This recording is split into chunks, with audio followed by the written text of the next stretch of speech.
Pain മാനേജ്മെന്റിനായിട്ട് വരുന്ന ആളുകളിൽ, പ്രത്യേകിച്ച് നെക്ക് പെയിൻ, ബാക്ക് പെയിൻ ഒക്കെ ആയിട്ട് വരുന്ന ആളുകളിൽ അസസ്മെന്റ് എടുക്കും. ആ അസസ്മെന്റ് എടുക്കുന്നതിന്റെ ഭാഗമായിട്ട് അതിന്റെ സബായിട്ട് വരുന്ന ഒരു കാര്യമാണ് പെയിൻ അസസ്മെന്റ്. പെയിൻ അസസ്മെന്റിൽ അതുപോലെ തന്നെ കുറച്ച് പ്രാധാന്യമുള്ള ഒരു കാര്യമാണ് അഗ്രിവേറ്റിംഗ് ഫാക്ടർ ആൻഡ് റിലീവിംഗ് ഫാക്ടേഴ്സ്. അതായത് എന്ത് ഒക്കെ കാര്യങ്ങൾ ചെയ്യുമ്പോഴാണ്, എന്ത് അവസ്ഥയിലിരിക്കുമ്പോഴാണ് നിങ്ങൾക്ക് വേദന കൂടുന്നത്, അതുപോലെ തന്നെ എന്ത് കാര്യങ്ങൾ അല്ലെങ്കിൽ എന്ത് അവസ്ഥയിൽ ഇരിക്കുമ്പോഴാണ് നിങ്ങൾക്ക് വേദനയിൽ നിന്നും റിലീഫ് കിട്ടുന്നത്. വളരെ പ്രധാനപ്പെട്ട ഒരു കാര്യമാണത്. അപ്പോൾ പല ആളുകളൊക്കെ പറയാറുണ്ട്, കാര്യം ചെറിയ രീതിയിലൊക്കെ നന്നായിട്ട് ടെൻഷനൊക്കെ അടിക്കുന്ന സമയത്ത്, നന്നായിട്ട് സ്ട്രെസ്സൊക്കെ അടിക്കുന്ന സമയത്ത് ഉള്ള വേദന ഭയങ്കരമായിട്ട് ഷൂട്ടപ്പ് ചെയ്യാറുണ്ട്. വളരെ സഹിക്കാൻ പറ്റാത്ത അവസ്ഥയിലൊക്കെ പെട്ടെന്ന് അങ്ങനെ വരാറുണ്ട് എന്ന് ചില ആളുകളൊക്കെ പറയാറുണ്ട്. ശരിക്കും നമ്മുടെ അനുഭവിക്കുന്ന സ്ട്രെസ്, ടെൻഷന് നമ്മുടെ വേദനയും തമ്മിൽ വളരെയധികം ബന്ധപ്പെട്ടിരിക്കുന്നു. ശരിക്കും ഈ ഒരു ടോപ്പിക്കിനെ പറ്റി സംസാരിക്കാനായിട്ട് ഞാൻ വായിച്ചിട്ടുള്ള റിസർച്ച് ആർട്ടിക്കിൾസും ജേർണൽസും ബുക്സും പിന്നെ അതിനോടൊക്കെ എൻ്റെ ക്ലിനിക്കൽ എക്സ്പീരിയൻസും ഒക്കെ കോറിലേറ്റ് ചെയ്ത് നമ്മൾ സംസാരിക്കുകയാണെങ്കിൽ 1 മണിക്കൂറോ 2 മണിക്കൂറോ നിന്ന് സംസാരിക്കാനുള്ളതുണ്ട്.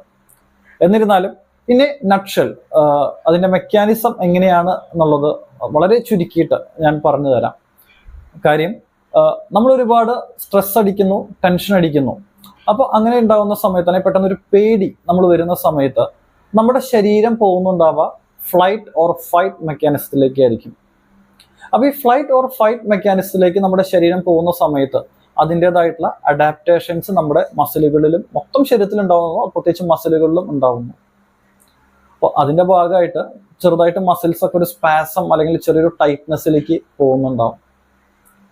ഈ മെക്കാനിസത്തിന്റെ ഭാഗമായിട്ട് ഈ മസിൽസ് അങ്ങനെ പോകുന്ന സമയത്ത് ശരിയായിട്ടുള്ള രീതിയിലുള്ള ബ്ലഡ് സപ്ലൈ, അതുപോലെ ന്യൂട്രിയൻ സപ്ലൈ ഒന്നും നമ്മുടെ മസിലുകളിലേക്ക് എത്തുന്നുണ്ടാവില്ല. അപ്പോൾ നമ്മുടെ ശരിയായിട്ടുള്ള രീതിയിൽ ഓക്സിജനും ന്യൂട്രിയൻസ് ഒന്നും മസിൽസിലേക്ക് എത്താതാവുന്ന സമയത്ത് നമ്മുടെ മസിലിൻ്റെ ഉള്ളിലെ രീതിയിൽ ബ്ലഡ് സർക്കുലേഷൻ, അതുവഴി ഓക്സിജനും ന്യൂട്രിയൻസും നമ്മുടെ മസിൽസിലേക്ക് എത്താത്തത് കാരണം നമ്മുടെ ശരീരത്തിലെ മസിലുകളിലുള്ള ആ ഒരു lactic acid regulation proper regulate ചെയ്യുന്നത് ഡിസ്റ്റർബ് ആവാണ് ഉണ്ടാവുക.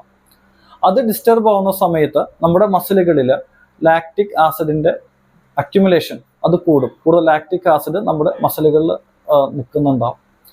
അത് നിൽക്കുന്ന സമയത്ത് അതുമായി ബന്ധപ്പെട്ട് നമുക്ക് വേദനയും, ഇപ്പോൾ നമ്മൾ നീർക്കെട്ട് പോലത്തെ വേദനയും കാര്യങ്ങളൊക്കെ നമുക്ക് ഉണ്ടാവാനായിട്ടുള്ള സാധ്യത